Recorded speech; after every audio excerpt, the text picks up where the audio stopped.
It's a dark, stormy night in 16th century Muscovy, the nation that would one day become modern Russia. Right now, though, the nation that would one day arise to become a second superpower is nothing more than a small landlocked kingdom, stuck between fierce adversaries on all borders. The problems of his nation weigh heavy on the mind of Grand Prince Vasily III, who can't help but shudder in his furs against the chill of an unexpectedly cold summer storm that's enveloped his land. Vasily III's hold on his throne is tenuous at best. His one and only wife had failed to provide an heir, ultimately proving to be infertile. Against the wishes of every religious figure in Muscovy, Vasily divorced his wife and married a much younger woman, Yelena Glinskaya. 9 months ago, she had conceived, and tonight, she wails in agony of childbirth. As the raging storm's gale rises to match the pained screams of his wife in labor, Vasily can't help but shudder once more as he recalls the curse laid on him by a priest over a year ago. Muscovy was an Orthodox Christian nation, surrounded by Catholics on one side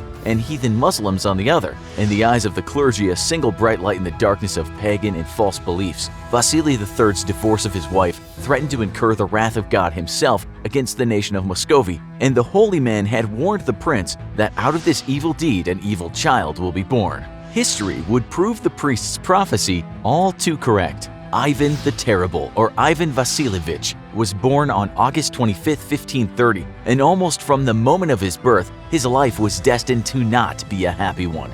3 years after his birth, his father died of infection. This was, after all, the 16th century, and medical technology had barely advanced past the stage of rubbing feces into open wounds. To make matters worse, Muscovy itself was a significantly backwards land. While Europe was in full-on Renaissance mode, Muscovy was caught in the vice-like grip of the Dark Ages. This would be a problem that plagued the Russian state until the 20th century, as it would fight over and over again to rise above its status as Europe's backwater. Shortly after the death of his father, Ivan was proclaimed Grand Prince, though as we'll soon see, this title meant very little in Muscovy royal court. His mother took control of the throne on his behalf and acted as regent, until 6 years later when she died suddenly and mysteriously. Even though people suddenly dying was pretty much just a regular Sunday afternoon in 16th century Muscovy, the death of Ivan's mother was a little too sudden and convenient for the elite boyar, a ruling class of wealthy merchants and noblemen who weren't keen on taking orders from anyone they hadn't personally installed on the throne.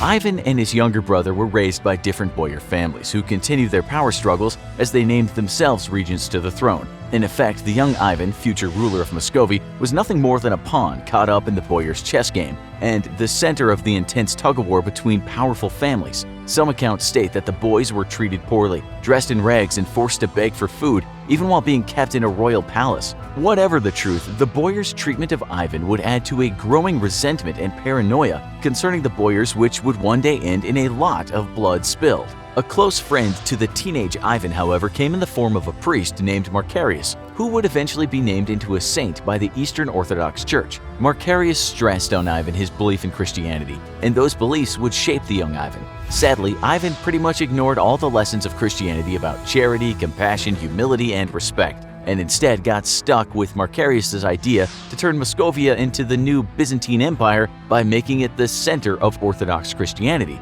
Moscow, the default capital, would even come to be known as the Third Rome. Under Macarius' tutelage, Ivan was crowned on the 16th of January 1547 at the age of 16. The boyars had wanted Ivan to be crowned as Grand Prince, but Ivan refused the boyars and instead, under Macarius' suggestion, crowned himself as Tsar, the Russian equivalent of Caesar. The message was clear. Ivan wasn't taking anyone's crap anymore, especially not the boyars. In one brilliant move, Macarius had joined Ivan's political powers with those of the church, granting him religious authority over Muscovy as well. Ivan was now well and firmly out of the grasp of the boyars, and to defy him meant to defy the will of God himself. Because you know, history is pretty stupid sometimes. Shortly after his coronation, Ivan began to build on his reputation in a fierce manner. A great fire swept across Moscow, destroying much of the city which had been built of wood. In the outrage following the fire, mobs of people took to the streets, and the blame was placed on relatives of Ivan, with some claiming that witchcraft had been used to start the fire.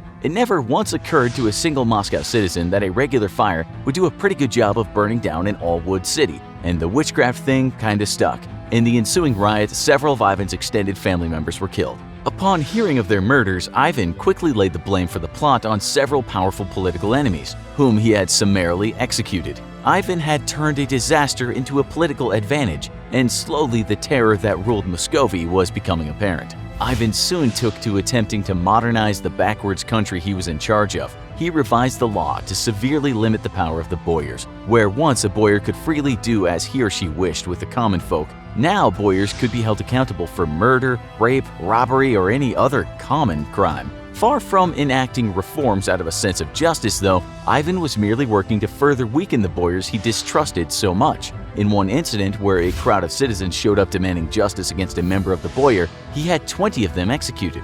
It was at this time that Ivan, still under the influence of Orthodox Christianity, though literally none of its values, built the St. Basil's Cathedral. Always working to force Muscovy out of its backwards roots and into the modern era, Ivan built the cathedral as a monument to Muscovite culture, and it remains standing to this day.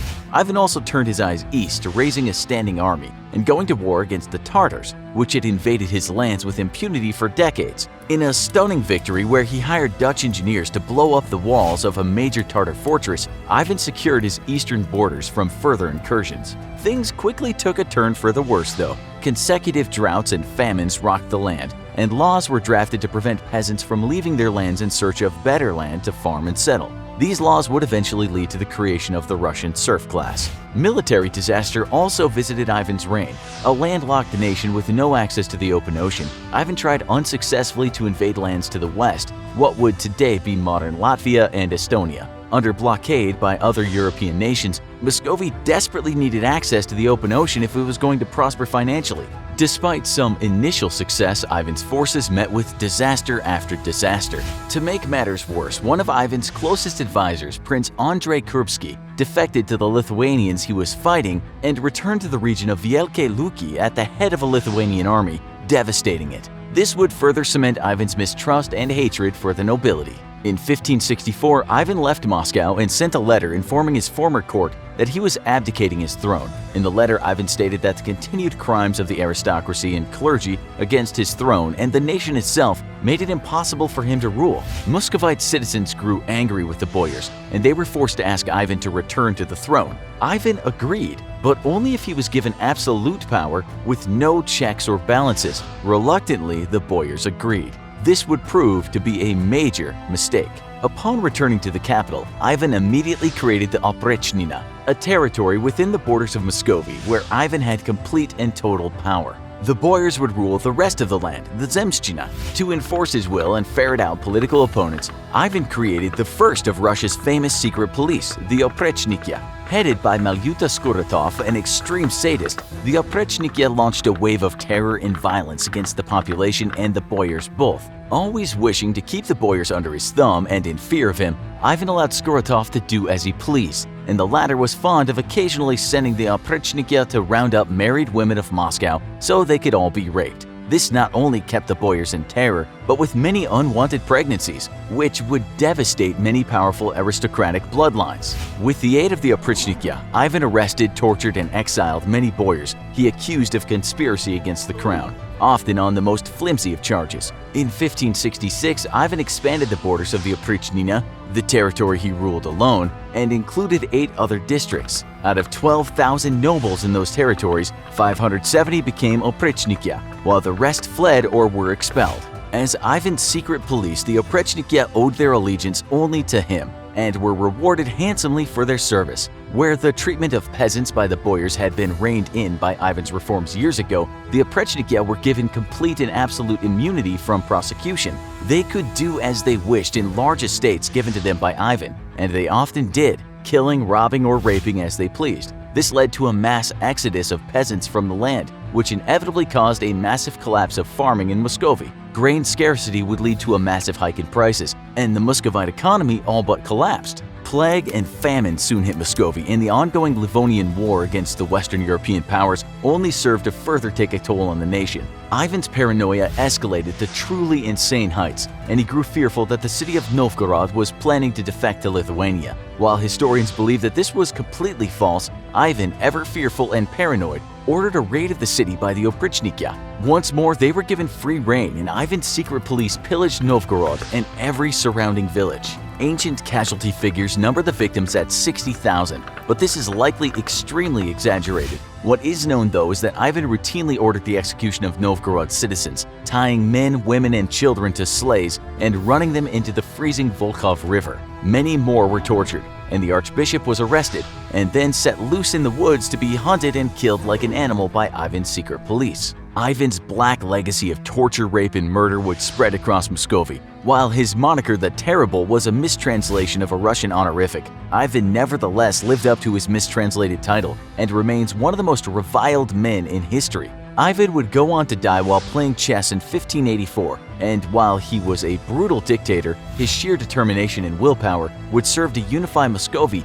and set it on the path to become modern Russia. Now that you've learned all about one of history's most evil men, why don't you keep the watch party going by clicking on this video over here? Or if that doesn't please you, maybe your czarness would prefer this video instead. Either way, you can't lose, so click now.